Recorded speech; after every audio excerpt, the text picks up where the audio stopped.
The other day I was watching a video, like a little short meme, that was talking about the goal in relationships is not to have a partner or a spouse that's only there for you for the good times, like the vacations and the fun stuff, but to have someone that's going to be with you during the really difficult times.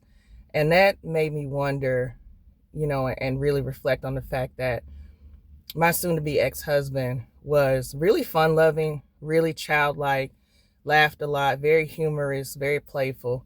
But when I really needed him the most during one of the most darkest times of my life so far was when my son was in the NICU.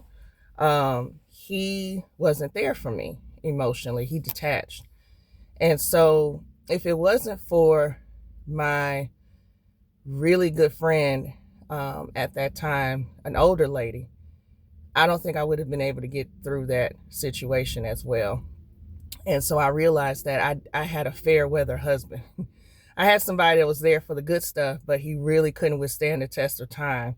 It says when you get married for better or for worse, I guess he ignored the worst part and was like, oh, nope, I'm just here for the good stuff.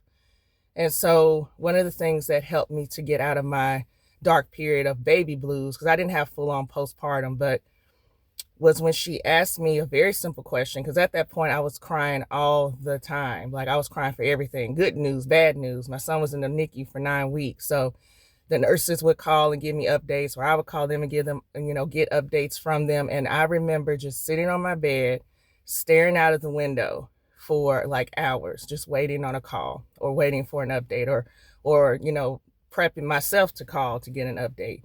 And so one of the things that my friend told me or asked me, very simple question. She asked me, well, do you know why you're crying? And I had to pause for a minute and I was like, no. And she was like, well, can't you just stop? And I did. I did. I stopped. I stopped crying for everything. I stopped crying. And so when they called me for updates and they were like good news updates, I would rejoice in the good news. I didn't call as often. I didn't like check up every hour. I would just let things just flow. And he got out of the NICU at 9 weeks. He came home. He's thriving now. But it helps when you don't have fair weather friends or fair weather people in your life, because you're going to hit hard times. And the biggest help that you can get is from supportive people when you're struggling. You don't want people that's just there for the good ride, the highs and the happiness. You want somebody that's going to be there for pretty much all of it. So try to eliminate some of these fair weather friends if you have them, because they're not going to withstand the test of time with you.